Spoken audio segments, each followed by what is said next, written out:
नमस्कार. रंगोमती नदीत रात्रीच्या धुमाकूळ, महसूल विभागाच्या भूमिकेवर प्रश्नचिन्ह. वडाळी येथे अवैध वाहतूक करणाऱ्या ट्रॅक्टरने दिली महिलेला धडक.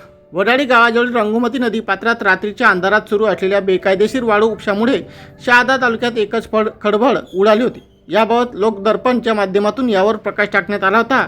त्यावर मलमपट्टी म्हणून वडाळीचे मंडळ अधिकारी नारायण पवार यांनी केवळ 8 दिवस संबंधित ट्रॅक्टर व जेसीबी चालकांना बंद ठेवण्याचे सांगितले व आज पुन्हा जैसे ती परिस्थिती निर्माण झाली आहे. आज दिनांक 21 फेब्रुवारी रोजी दिवसाढवळ्या वडाळी गावात अवैध वाळू वाहतूक करणाऱ्या ट्रॅक्टरने रस्त्याने जात असलेल्या एका स्त्रीला मागून धडक दिल्याने ती जखमी झाल्याची घटना घडली आहे. यावर संबंधित मुजोर ट्रॅक्टर चालक एखाद्याचा जीव घेणार की काय असा संतप्त सवाल नागरिकांकडून केला जात आहे. तसेच प्रशासनावर देखील रोष व्यक्त करत एखाद्याचा जीव जाईल तेव्हा संबंधित प्रशासन या अवैध वाळू वाहतुकीच्या ट्रॅक्टरवर कारवाई करेल का असा देखील संतप्त सवाल उपस्थित होत आहे. बऱ्याच दिवसापासून जेसीबी व ट्रॅक्टर ट्रॉलीच्या साहाय्याने मोठ्या प्रमाणावर वाळू उपसा करून वाहतूक केली जात असल्याचे स्थानिक नागरिकांनी पुराव्यानिशी निदर्शनास आणून दिले होते.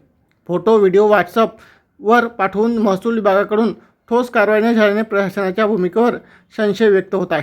रंगोमती नदी परिसरातील शेती पुरवठा पर्यावरणीय संतुलनासाठी अत्यंत महत्त्वाचे आहे. मात्र बिनधास्त वाळू उपशामुळे नदी पात्र खोल जात असून भूजल पातळी घटण्याचा धोका निर्माण झाला आहे. नैसर्गिक परिसंस्थेवर गंभीर परिणाम होत असतानाही कारवाईचा अभाव दिसत असल्याने महसूल विभागाचे या अवैध व्यवसायाशी लागेबांधे तर नाही ना असा संतप्त सवाल उपस्थित करत आहे. या प्रकरणावर तहसीलदार संभाजी पाटील आणि उपयोगी प्रांताधिकारी तथा सहाय्यक जिल्हाधिकारी कृष्णकांत कनवरिया काय भूमिका घेतात, तसेच संबंधित कर्मचाऱ्यांवर आणि अवैध वाळू वाहतूक करणाऱ्या वाहनांवर कडक कारवाई होते का याकडे संपूर्ण तालुक्याचे लक्ष लागून आहे.